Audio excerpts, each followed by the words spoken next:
There comes a point in time when some of your investment accounts become orphans. Now, you don't have to leave them behind or forget them, but money that you purchased or invested in to do one thing winds up no longer being needed. Now what? What do you do? How do you take the most strategic advantage of what we know to be true today and what's likely to happen in the future? We're going to talk about 529s and things changing on today's Consider This program.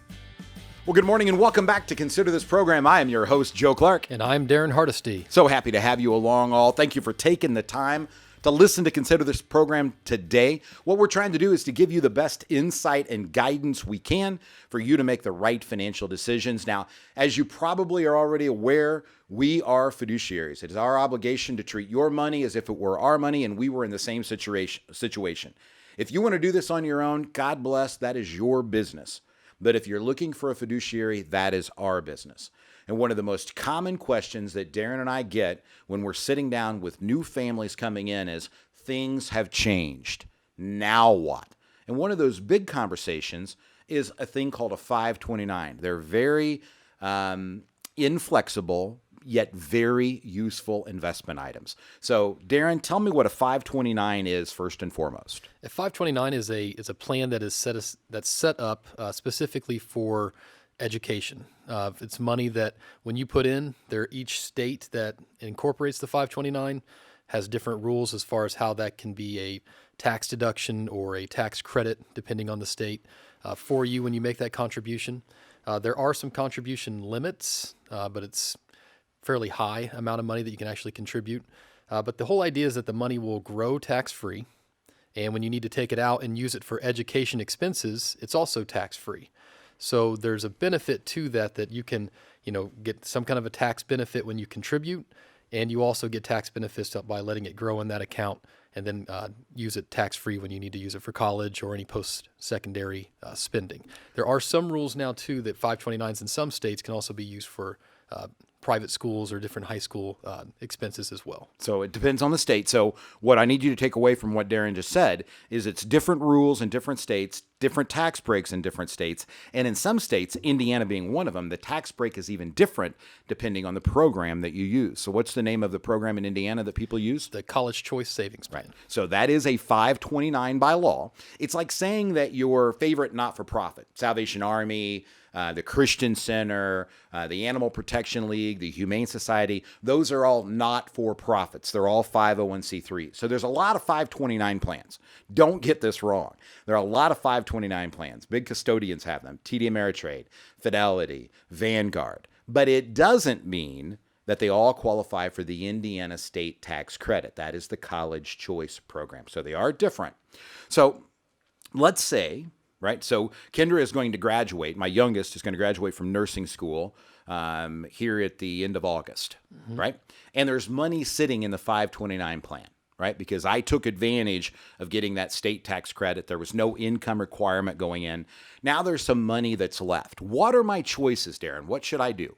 Well, it depends. Excuse me. It depends on if you have any relatives, if you have any intents, if the girls. I have relatives. What does that mean? Relatives that are closely related or immediate relation. So nephews, nieces, anybody that you feel like, and maybe eventually grandchildren at some point. But what you're looking for is there anybody that I could save this money for or change my beneficiary designation on the 529 to help benefit? Also, you might want to think, is there anything down the road that, hey, I can leave this for a certain amount of time? Maybe one of the girls wants to go back and get their master's or get some additional education that you might want to consider as well. Typically, what we see is that it's a simple beneficiary change where, hey, this person is no longer needing this money, so now I'm going to make the beneficiary this person to make sure that it's still kind of being applied to those people or to somebody that's close to you. If you don't want to do that, just so we know, there is a penalty that can take place and full taxation if you use it for anything other than education expenses. So if you have nobody in line to say, hey, this is somebody that I want to make sure I'm using this money for, you just have to understand that if I take that money out, it's going to be a 10% penalty for using it on something other than education. And then also whatever your marginal tax rate is, it's going to be taxed at that rate as well. Ouch. Yes. So key thing here, all tax policy, Daren, is social policy. In other words, whoever's in office determines what that penalty is today, right? One of my horror stories of my career is a lady who made a decision in 1982 as a single mom. The tax code got changed in 1986, and I got to be the first person to inform her in 1989 that the change had taken place.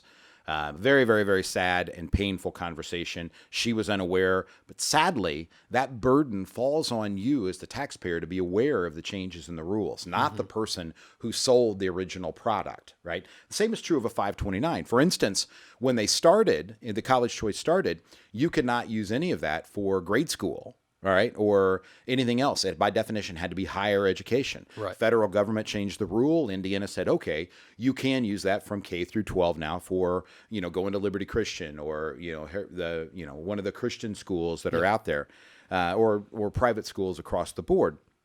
The federal government also changed the rule and said you could use it for up to $10,000 worth of debt. Right. And a lot of people assumed that the state of Indiana complied. They did not.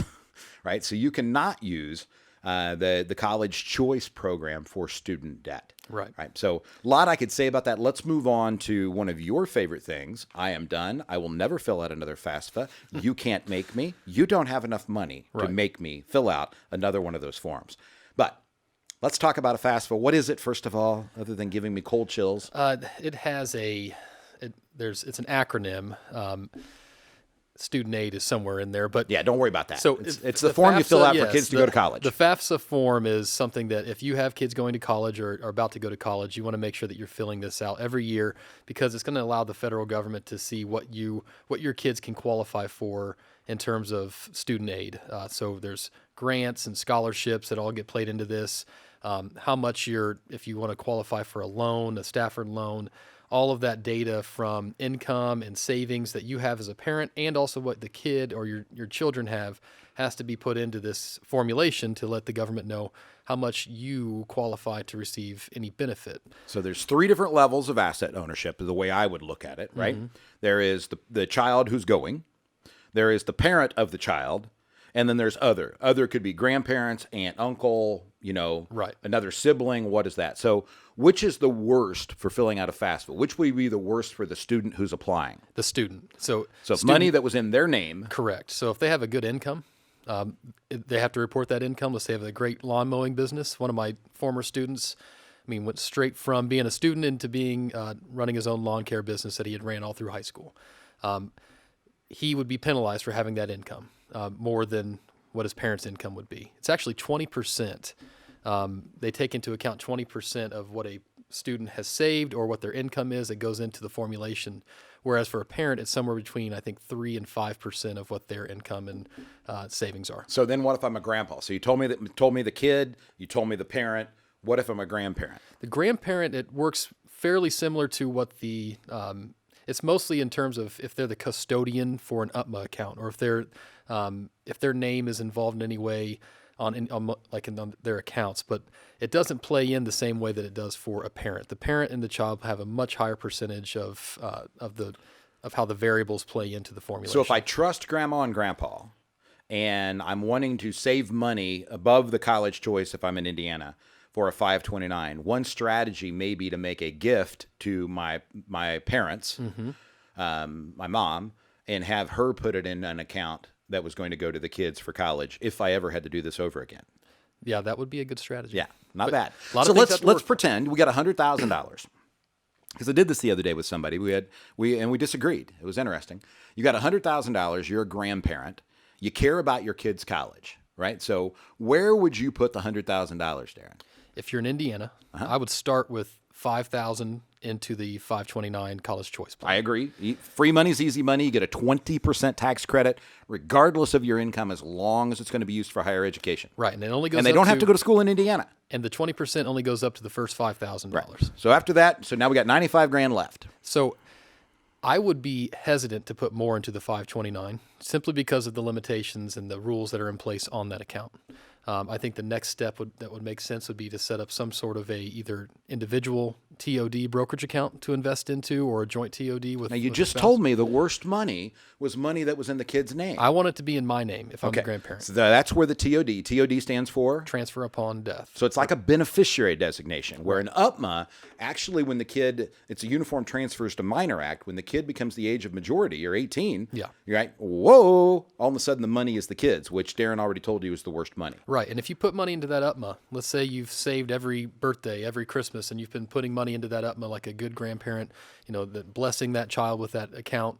Now, when they go to file that FAFSA, while you might be the custodian, the child is the owner of that account. And so it's going to really punish them or hurt their chances of getting more financial aid because of that. One of the things that we do when we do a Next Steps meeting, and that's where we sit down with you for 90 minutes, we give you things you ought to consider today, things you're going to want to consider in the future, and things that if we choose to partner together, that FEG will do for you, and we put it into writing. And I will tell you from that meeting, one of the things I do is help people unwind UPMA accounts because they had the best of intentions when they were created without understanding the ramifications of what happened as children age, or this FAFSA problem, or what else. Yeah, rules change. And So I don't want you to think that I am this smart. That is not. I learn quickly, and it's been one of the blessings that I just seem to have. And I have read I've read trusts from over 300 different law firms because of the people that we represent, 31 states across the country. And so I'm able to take some of the best ideas and the best concepts.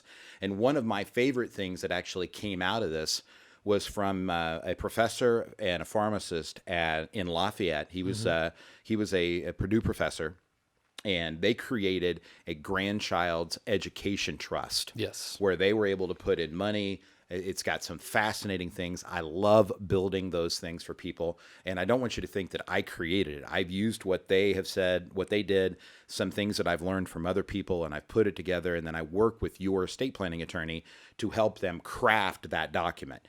We can't give you that document, but to give you those ideas to say, hey, this is what I want. We've been there. I've got the T-shirt, but to help you walk through that. If you're going to leave money behind for education, you really need to get that done in the right way. And you need to understand the rules and the limitations, both to 529s and the problems the tax code creates, the problem the FAFSA rules are there. How do we mitigate risks that exist today and into the future? That's what we'll try to help you with Next Steps meeting. Give us a call at 800-928-4001 or go to yourlifeafterwork.com. Get signed up for your Next Steps meeting.